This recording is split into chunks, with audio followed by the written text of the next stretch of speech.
안녕하십니까. 국세통 안정환 실장입니다. 오늘은 만화 유쾌한 심리학이라는 책을 소개해 드리겠습니다.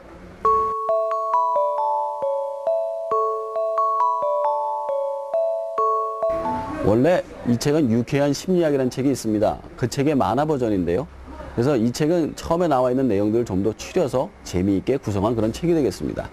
자, 그러면 심리학이란 무엇일까요? 심리학이란 사람들의 마음에 공통된 이치라고 생각하시면 됩니다.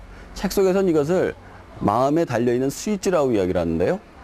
이 스위치를 갖다가 누르게 되면 공부도 쉽게 할 수 있고 연애도 잘할 수 있고 그 다음에 인간관계도 원만하게 해서 사회생활도 잘할 수 있는 그런 기초를 닦을 수 있다고 합니다. 우선 공부를 잘하기 위해서는 기억을 잘해야 되죠. 기억을 잘하기 위해서는 세 가지만 기억하세요. 운율과 장소와 이미지. 자, 이게 뭔 소리냐? 운율은 이런 거를 말합니다. 빨주노초 파남보 태정태세 문단세 기억하시죠? 이처럼 머리 글자만 따가지고 박자에 맞춰서 외우는 것이죠. 그러면 아무리 긴 내용도 쉽게 외울 수가 있습니다. 이것은 좌뇌와 우뇌를 동시에 쓰기 때문에 보다 쉽게 외울 수가 있죠. 두 번째는 장소인데요. 이것을 간단하게 설명드리면 이런 겁니다. 어떤 물건을 갖다가 한 번에 외울 수 있는 한계가 7가지라고 얘기를 하는데요. 사람의 단기 기억이 한계입니다. 그런데 이것을 갖다가 장소법을 대입하면 쉽게 할 수가 있죠. 마치 교실에 앉아있다고 생각을 해보세요. 교실에 항상 있는 것들이 있습니다. 태극기, 시계, 책상, 연필, 교탁, 이런 것들이 있죠. 그런 것들마다 하나씩 A는 태극기, B는 시계 이런 식으로 대입을 하는 겁니다. 그러면은 나중에 그것을 통해 가지고 보다 쉽게 그 물건을 기억을 해낼 수가 있는 것이죠. 그리고 세 번째는 이미지입니다. 이미지란 뭐냐, 일종의 말장난 같은 걸 수도 있는데요. 어떤 단어를 외울 때 활용이 많이 됩니다. 그래서 곰이 영어로 베어잖아요, 베어. 근데 이걸 그렇게 외우는 거죠. 베어 먹는 곰. 그래서 연결을 시키는 겁니다. 그 말 안에서 통째로 외우는 것이죠. 하지만 이미지로 기억이 되기 때문에 보다 쉽게 기억이 납니다. 이 책에서는 스트레스를 덜 받는 방법도 나오는데요. 크게 세 가지만 소개를 해드릴게요. 보통 10가지가 넘는데 가장 많이 나오는 게 첫 번째 합리화입니다. 이것은 내가 어쩔 수 없는 상황에 대해 가지고 그것을 갖다가 스스로 합리적이라고 생각을 하는 것이죠. 한 예로 그런 예가 있습니다.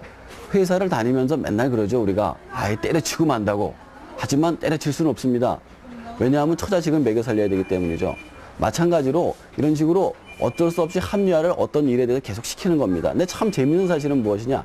자신이 하고 있는 일에 대해서 아니면 자기가 평소에 반대했던 일에 대해서라도 자기가 어떤 일을 하게 되면 그것을 합리화시키게 된다는 것이죠.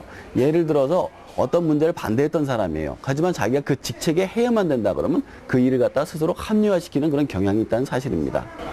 두 번째는 투사인데요. 이것은 쉽게 얘기하면 남의 탓을 하는 겁니다. 어떤 사람이 돈을 굉장히 많이 벌었어요. 그것은 이제 내 탓이 되는 겁니다. 하지만 그 돈을 바탕으로 정계에 진출하려고 국회의원 선거를 나갔는데 떨어졌습니다. 근데 그때서부터는 조상 탓이 되는 거죠. 그러니까 이처럼 남의 탓을 돌리는 걸 투사라고 하고요. 세 번째로 가장 좋은 건 승화라고 합니다. 이것은 마이크 타이슨의 예를 들면 쉽습니다. 마이크 타이슨 같은 경우는 20세까지 대부분의 인생을 그 교도소에서 보냈다고 그럽니다. 왜냐하면 너무 공격적이라 가지고 상대를 맨날 두들겨 팼거든요.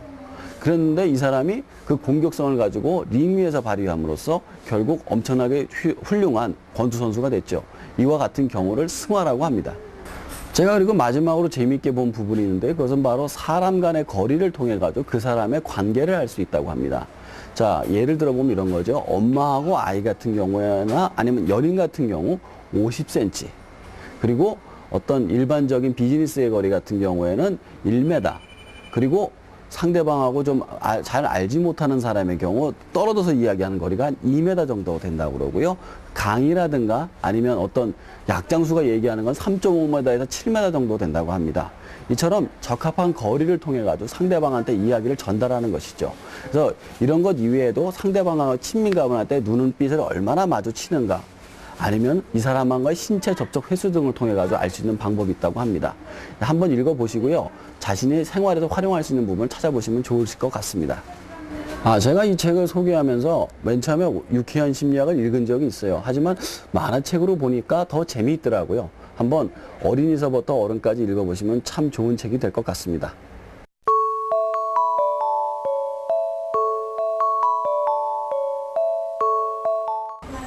오늘의 추천 도서는 이회수 씨의 최신작 하하하게 되겠습니다. 이 책은 이회수 씨가 자기가 글을 쓰면서 생각했던 많은 이야기들이 담겨져 있습니다.